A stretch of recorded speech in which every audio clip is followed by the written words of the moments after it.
Intersection, complement, इन सब के बारे में अब आपको एक्सप्लेन किया जाएगा। जो ये हमारा टॉपिक है वैसे तो हम बीसीए के अकॉर्डिंग चल रहे हैं, लेकिन जो ये हमारा टॉपिक आएगा ये बीसीए के साथ साथ +1 की क्लास में भी यही वाला सेम टॉपिक है सेट्स का, ठीक है। उसके भी बेसिक रूल हमारे यही है। इसमें तो हम सिर्फ ये बताना चाह रहे हैं आपको कि आप इजी वे में सम को किस तरह से सॉल्व कर पाएंगे, क्योंकि मेनली तो यह है कि जब तक कि हमको बेस क्लियर नहीं होगा हम उस सम को तरीके से हम उसको नहीं कर पाएंगे, क्योंकि हर एक सम को करने का मेन मेथड क्या है कि आपको उसकी ट्रिक्स पता होनी चाहिए, आपको उसका बेस क्लियर होना चाहिए कि इस सम को हम किस तरह से कर सकते हैं। ऐसा नहीं होना चाहिए कि हमने सिर्फ रट्टा मार लिया, रट्टाफिकेशन नहीं होनी चाहिए बिल्कुल भी। किसी भी चीज को हम जितना समझ के करेंगे ना उतना ही वो हमारे लिए बेनिफिशियल होगा, ठीक है। तो ये जो बीसी का हमारा टॉपिक है वो हम कर रहे थे सेट्स का, और ये बीसी के साथ साथ कौन सी क्लास में भी है हमारे पास +1 में भी होगा। इट मींस ये जो टॉपिक है ये दोनों क्लासों के लिए बेनिफिशियल हमारे लिए रहेगा, ठीक है। तो नेक्स्ट उस दिन तो हमने अपनी जो प्रीवियस वीडियो में किया हमने इसका बेस किया, अब हम इसमें करने लगे हैं यूनियन एंड इंटरसेक्शन। फर्स्टली तो जो हम इस तरह से यू लिखते हैं ये तो हमारे पास आता है यूनियन में। जब हम इसको स्मॉल आप इसको यू को उल्टा करके हम इसको लिखेंगे या इसको हम बोलते हैं इंटरसेक्शन, ठीक है। ये हमारे पास यूनियन है और इंटरसेक्शन है। और सबसे पहले तो हमारे पास जो भी सेट्स होंगे सेट्स के बीच में हमने यूनियन फाइंड आउट करना है और इंटरसेक्शन फाइंड आउट करना है।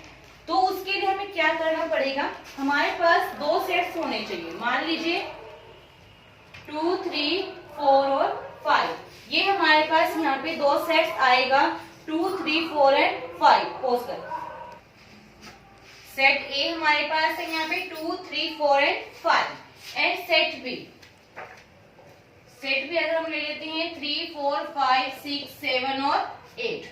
हमारे पास यहाँ पे दो सेट है, set A and set B, and you have to find the A union B and A intersection B. You have to find these two values, ठीक है। हमने दो वैल्यूज फाइंड आउट करनी है। तो यहाँ से सबसे पहले हम लेंगे ए यूनियन बी। पहले हमने अपना ये फाइंड आउट करना है। यूनियन का मतलब होता क्या है, यूनियन में हमने ये करना है कि हमारे पास जितने भी सेट हैं हमने जैसे ए और बी के बीच की यूनियन फाइंड आउट करनी है। तो ए सेट और बी सेट के जितने भी एलिमेंट्स आएंगे उन सबको हमने एक एक बार लिखना है। एक बार मैं दोबारा रिपीट कर रही हूँ, ए यूनियन बी में हमने करना क्या है, जो भी हमारे पास सेट ए है और जो हमारे पास सेट बी है इसके सभी एलिमेंट्स को हमने एक एक बार लिखना है, वो होगा यूनियन। और इंटरसेक्शन हमारे पास क्या होगा, इंटरसेक्शन में हमने लेना होता है कॉमन एलिमेंट्स को, यानी सेट ए और सेट बी के हमने कॉमन एलिमेंट्स को लिखना है। यानी कि यूनियन में आएगा ऑल एलिमेंट्स वन टाइम, यानी कि सभी एलिमेंट्स को हमने एक एक बार लिखना है। और इंटरसेक्शन में हमने सिर्फ क्या लेना है, कॉमन एलिमेंट, सिर्फ हम यहाँ से कॉमन एलिमेंट्स को लिखेंगे। क्लियर, यानी कि यूनियन में क्या आएगा, सभी एलिमेंट्स को एक एक बार, और इंटरसेक्शन में हमने क्या लेना है, सिर्फ और सिर्फ कॉमन एलिमेंट्स को। That's why A union B क्या आएगा, ए और बी में जितने भी एलिमेंट्स थे इसको हमने लेना है सिंगल टाइम। दैट मीन्स आपने पहले ब्रैकेट डालनी है, कर्ली ब्रैकेट, 2, 3, 4, 5, 6, 7, 8। ये हमारे पास आ जाएगा ए यूनियन बी, क्योंकि हमने एलिमेंट्स को वन टाइम लिख लिया है। अब हमने लेना है इंटरसेक्शन। इंटरसेक्शन में हमने क्या लेना है, ए और बी के जितने भी हमारे पास एलिमेंट्स हैं उनमें हम ये देखेंगे कि हमारे पास कॉमन क्या है। अब यहाँ पे 3 ए में भी है, बी में भी आएगा, 4 ए में भी है, बी में भी आएगा, 5 और 5, यानी कॉमन सिर्फ और सिर्फ हमारे पास कितना आया, 3, 4 और 5। ये हमारे पास आ जाएगा इंटरसेक्शन। यूनियन में हमने सभी एलिमेंट्स को एक एक बार लिखना है, और इंटरसेक्शन में हमने सिर्फ क्या लिखना है, जो कॉमन एलिमेंट्स आएगा सिर्फ और सिर्फ हमने वो लिखना है। क्लियर, ये हमारे पास आया यूनियन और intersection. In the second case, अगर हमारे पास अगर हमने वैल्यू माइनस करना हो इनको, अगर हमने a minus B find out करना है तो उसके लिए हमें क्या करना पड़ेगा, वो अगला मेथड है हमारे पास। इसके लिए हम यहाँ पे करेंगे, सबसे पहले ए सेट ले लो, whatever you like, 2, 3, 4, 5, B हम ले लेते हैं 3, 4, 7, 8। ठीक है, यहां से हमने लेना है वैल्यू a माइनस बी, यानी कि सेट a में से हमने सेट b को माइनस करना है। तो माइनस करने में हमने एक बात का ध्यान रखना है, हमने एक कंडीशन अपने ध्यान रखनी है। वैसे अगर हम बेसिकली करें तो 2 minus 3 what it is -1, 4 minus 3 value 1, minus करके तो हम ऐसे लिखते हैं, लेकिन जब सेट्स में हमारे पास माइनस हमने करना होते हैं तो उसका रूल हमारे पास अलग होते हैं। ठीक है, तो उसको हमने ऐसे नहीं माइनस करना। तो आपने एक चीज का एक तो ध्यान रखना है कि हमने किस सेट में से किसको माइनस करना है, ये बात आपने ध्यान में रखनी है बिल्कुल।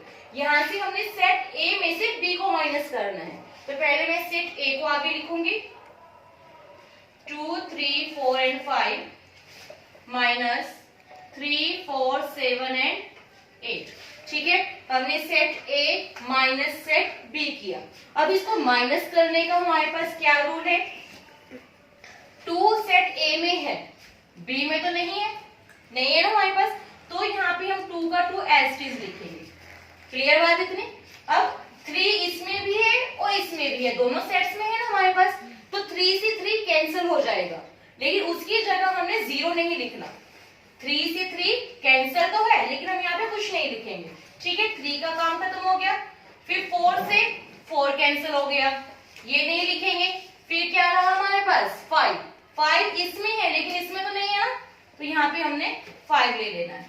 यानी कि जब भी हमने a में से b को माइनस करना है, हमने आगे वाला सेट देखना है अपना कि किसमें से हमने किसको माइनस करना है। फर्स्ट ही हमारे पास डिजिट थी 2, यानी कि 2 a सेट में है लेकिन b में हमारे पास नहीं है, तो हमने 2 का 2 लिया। यहाँ पे 3 एक सेट में भी था, b सेट में भी था, ये हमारे पास कैंसिल हो जाएगा। 4 इसमें भी है, 4 इसमें भी है, दोनों सेट्स में हमारे पास है, दैट मींस 4 भी हमारे पास कैंसिल हो जाएगा। जो 5 है ये सेट ए में है, बी में नहीं है, तो 5 में हमने 5 लेना है, ये आपके पास आंसर आएगा। और बात क्वेश्चन ये आते हैं कि ये 7, 8 जो एलिमेंट थे ये कहाँ गए, इसको हमने क्यों नहीं लिखा। इसको हमने इसलिए नहीं लिखा क्योंकि हम ए में से बी को माइनस कर रहे हैं और हमने सिर्फ और सिर्फ सेट ए के एलिमेंट्स को देखना है।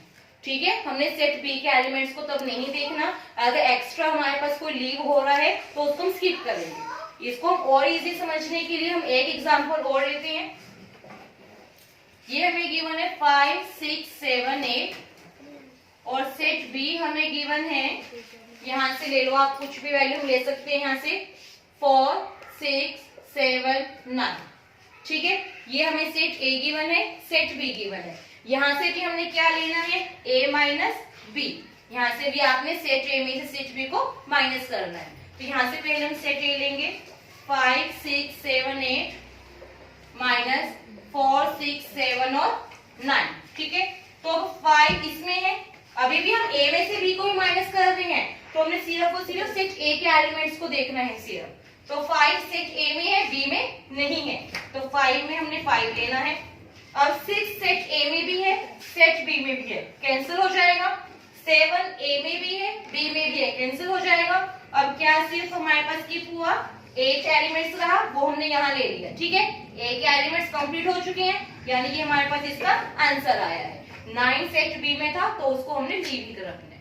क्लियर बात। यानी कि जब भी हमने यूनियन फाइंड आउट करना होगा दो सेट्स का, यूनियन में हमने क्या करना है, दोनों सेट्स के एलिमेंट्स को हमने एक एक बार लिखना है। ठीक है, जब इंटरसेक्शन हमने करना है तो दोनों सेट्स के एलिमेंट्स में जो कॉमन एलिमेंट्स हमारे पास होंगे हमने वो लिखना है।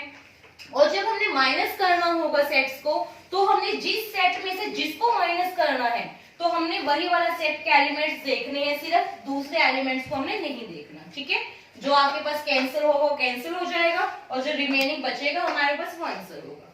ये हमने अभी 3 टॉपिक करे अपना, यूनियन, इंटरसेक्शन एंड माइनस। आगे हमारे पास एक आता है कॉम्प्लीमेंट्री। ठीक है, तो इसके लिए हमें क्या करना पड़ेगा, यहाँ से इसको हम चेंज करके लिखते हैं। आता है ए डैश, लिखने में तो क्या आया, ए के ऊपर डैश, लेकिन इसको बोलते क्या है, कॉम्प्लीमेंट ऑफ ए। क्या बोलती है हम इसको, कॉम्प्लीमेंट ऑफ ए। इसका मतलब क्या होता है, जब भी इस तरह का हमारे पास सम आएगा उसमें हमें सबसे पहले u गिवन होगा, that means universal set. Universal set. अब यूनिवर्स से ही हमें पता है, यूनिवर्स क्या होता है? ब्रह्मांड, जिसके अंदर सब कुछ हमारे पास है। इसी तरह से सेट्स में हमारे पास है यूनिवर्सल सेट। यूनिवर्सल सेट कौन सा सेट होते हैं कि जिसके अंदर आपको स्टेटमेंट में सेट ए और बी और सी अगर गिवन है तो ए बी और सी के सारे एलिमेंट्स यूनिवर्सल सेट के अंदर होंगे ही होंगे। अगर हमें यूनिवर्सल सेट अगर गिवन है आपको 1 2 3 4 5 6 7 8 9 एंड 10 और सेट ए हमें गिवन है 1 3 4 एंड 5, सेट बी हमें गिवन है 2 3 6 एंड 7 और सेट सी हमें गिवन है 3 4 6 7 एंड 8। ठीक है, अब आप यहां से ध्यान देंगे कि यूनिवर्सल सेट के अंदर सेट ए बी और सी सारे एलिमेंट्स यूनिवर्सल सेट के अंदर हैं। कोई भी ऐसा एलिमेंट नहीं है जो कि यूनिवर्सल सेट के अंदर नहीं होगा। ठीक है, ये आपके पास होगा यूनिवर्सल सेट। अगर हमने यहाँ से ए डैश फाइंड आउट करना है, यानी कि अगर हमें complement of A find out करना है तो वो हम कैसे करेंगे कि जो भी हमारे पास सेट ए होगा, जो भी हमारे पास सेट ए के एलिमेंट्स होंगे उसको हमने यूनिवर्सल सेट में से स्किप करके लिखना है। जो भी हमारे पास एलिमेंट सेट ए के होंगे वो हमने यूनिवर्सल में से स्किप करके लिखना है। वो हमारे पास आ जाएगा ए डैश, यानी कि कॉम्प्लीमेंट ऑफ सेट। तो यहाँ पे हम लेंगे 1 सेट ए में है, यूनिवर्सल में से हम इसको नहीं लिखेंगे। ठीक है, 3 है, 3 को भी हमने नहीं लेना, 4 है, 4 को भी नहीं लेंगे, 5 है, 5 को भी नहीं लेंगे। ठीक है, अब बाकी के जितने हमारे पास एलिमेंट्स बचेंगे हम उसको लिखेंगे। बाकी हमारे पास क्या रिमेनिंग है 2 6 7 8 9 10। ये आ गया हमारे पास ए कॉम्प्लीमेंट। इसी तरह से अगर हमें बी कॉम्प्लीमेंट लेना है, बी कॉम्प्लीमेंट में हमारे पास क्या आएगा? 2 को हमने नहीं लेना, 3 नहीं लेना, 6 नहीं लेना और 7 नहीं लेना, क्योंकि बी के एलिमेंट्स को हम यूनिवर्सल में से स्किप करके बाकी के एलिमेंट्स को हम लिखेंगे। वो हमारे पास क्या होगा? कॉम्प्लीमेंट ऑफ सेट, यानी कि बी डैश। ठीक है, वो हमारे पास क्या है यहाँ से 1 4 5 8 9 10। ठीक है, क्योंकि हमने यहाँ से 2 3 6 और 7 नहीं लिखा, तो क्या बचेगा हमारे पास 1 4 5 8 9 और 10। इसी तरह से हम यहाँ से सी डैश लेंगे तो 3 4 6 7 इसके अंदर से हम नहीं लेंगे, तो हमारे पास क्या आएगा 1 2 5 9 और 10। ये हमारे पास क्या आ जाएगा? ए डैश, बी डैश और सी डैश। इन शॉर्ट अगर हम बोले, अगर हमने किसी भी सेट का